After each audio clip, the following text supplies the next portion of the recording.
The good humor story starts right here in Youngstown with messy hands. How many of us have had an ice cream cone or an ice cream bar and we've eaten it so fast that race against time to eat it before it melts, but not so fast that we get that dreaded ice cream headache? So for years, confectioners worked to come up with some kind of chocolate or candy coating around that frozen ice cream bar to keep our hands clean. Well, one of the men who did that and who succeeded and changed the face of ice cream forever did it right here in this building. So today we're going to explore his sites around downtown Youngstown, and his name was Harry Burt.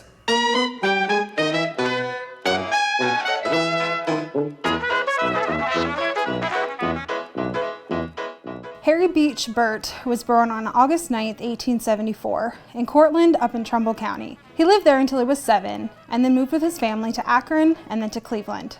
It didn't take long for Burt to find his calling in life. As a teenager, Burt met Chester Coe, a proprietor of buttered popcorn and butterscotch. Burt spent many days pulling taffy over a taffy hook as it cooled. This led him to short careers at several candy shops. All of that experience led him to be a well-rounded confectioner when he arrived in Youngstown with his mother in 1890. By 1893, Burt ventured to Chicago for the World's Columbian Exposition, where he worked as a taffy puller. His experiences there at the Great World's Fair inspired him to come back to Youngstown and open his own candy shop. That shop was right here at 19 South Hazel Street. Burt sold penny candy in that small wooden framed building. By 1895, Burt expanded his candy store offerings to include ice cream, and the foundation for his future empire was in place. It was then that he moved to his second location, right here at 31 South Phelps Street. In 1897, Burt moved to North Phelps Street, and it was at this site that years of memories and milestones were going to be made. One of the unique features about this site was his new delivery service. Initially, a horse and buggy traveled around the neighborhoods with ice cream, but in 1902, Burt turned his attention to the automobile. This was the first known use of an automobile delivery service of any kind in the world. The car was an old Motorworks chassis with a special body made by the Youngstown Wagon Works. In 1906, Burt opened a new, larger shop on North Phelps Street. This location included retail areas as well as seating for dining. The new site on North Phelps Street was the finest level of quality. The Arbor Garden became synonymous with the Youngstown social scene. For decades, Burt's location on North Phelps was a hallmark of downtown Youngstown. Not only was Burt's ice cream department booming, so was his candy division. By 1910, Burt had introduced a good humor candy sucker, a classic hard candy sucker on a wooden stick. It was around this time, too, that he got a boost of really cheap labor in the factory. His son, Harry Jr., could be found turning the cranks in the ice cream freezer. Together, father and son worked on that pesky ice cream problem. It was January of 1920 that they blended the chocolate coating with cocoa butter and coconut oil, and the perfect coating was found. But those messy hands. Oh no! The process they developed that night was simple. Soften the bricks of ice cream to insert the wooden stick, refreeze the ice cream, and then dip the cut bricks into the new chocolate coating. Wow. It worked, and the face of ice cream was forever changed. They borrowed the Good Humor name from their candy division, and the Good Humor ice cream sucker was born. The famous Good Humor girl is based on Harry Burt's daughter. It was around that time that Burt began selling those Good Humor ice cream suckers that one of his most iconic images of ice cream was born. There were 12 Good Humor ice cream trucks driving through the streets of Youngstown, each with their own Good Humor man. The sound of bells, taken from Harry Jr.'s bobsled, signaled that treats were on their way. Burt designed the look of the Good Humor man, dressed in a clean and crisp white uniform.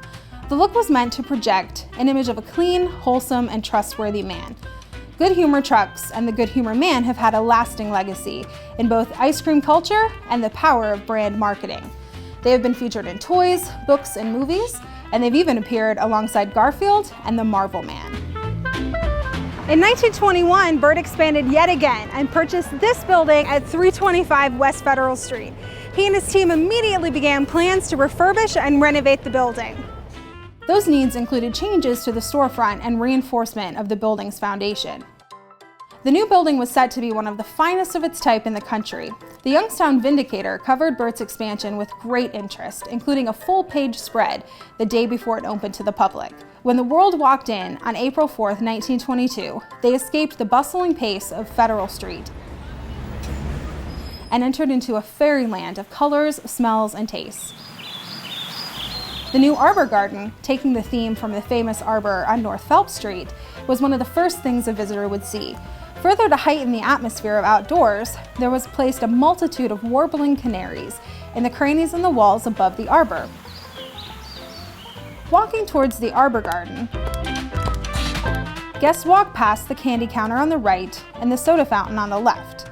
Walking towards the back of the main floor took guests past the Arbor Garden and towards the building's grand staircase. Doors flanking the staircase took one into the Wisteria Tea Cottage.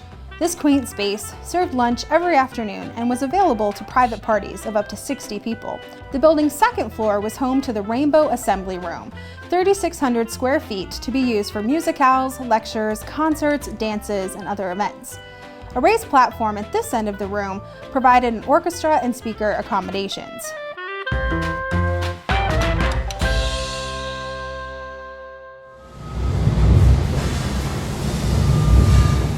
The building's third floor must have seemed 100 miles away from the wonderland downstairs.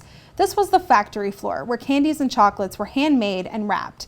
Burt wanted to welcome the public to this aspect of his business. To him, it was the most interesting element. Burt noted that his guests could walk down this glass-enclosed hallway to observe the chocolates and candies being made without disturbing his craftsmen in any way. This front room was used for packaging the chocolates and candies. The image shows workers diligently placing each individually wrapped piece into their sales boxes. In addition to the glass windows here on the factory level, Burt also installed not only roof skylights, but skylights here in the floor, so that the sun would stream all the way to the first floor level, but it would block out the noise, the dust from this factory floor. Today, the Mahoning Valley Historical Society uses this basement level as our archival vault, but Harry Burt would have known this as his ice cream factory and freezer rooms. An original feature that still remains is this cork wall behind me that helped insulate the space. The expansion continued outside of Youngstown with factories and stores in Florida by the mid-1920s. Business continued pretty much as usual over the next 4 years until Harry Burt Sr. passed away. Burt died at Johns Hopkins Medical Center in Baltimore, Maryland, following kidney complications and heart disease. He is buried here in Youngstown's Oak Hill Cemetery. Following Harry Burt Sr.'s death, his wife Cora took the company public and sold franchises for $100 each. In 1928, Cora sold the business and all of their patents to the Good Humor Corporation of America. The new owner planned to advertise widely and bring the brand to the national level. By 1929, the operation at 325 West Federal Street closed. In 1930, M.J. Meehan, a New York businessman and investor, acquired the national rights to the company by buying 75% of the shares. In 1976, the company turned its attention towards grocery stores and their freestanding freezers. As a result, the famous Good Humor trucks were no longer needed, though many can still be found due to the love of various collectors who've purchased the trucks. In 1989, Unilever purchased Gold Bond Ice Cream, located in Green Bay, Wisconsin. With its acquisition of Breyers Ice Cream in 1993, the company name was changed to Good Humor Breyers Ice Cream. 2020 marks the 100th anniversary of that fateful night when Harry Burt first dipped his ice cream into that legendary chocolate. 100 years later, his brand still exists, not only in the freezer section, but in the hearts and minds of ice cream lovers everywhere.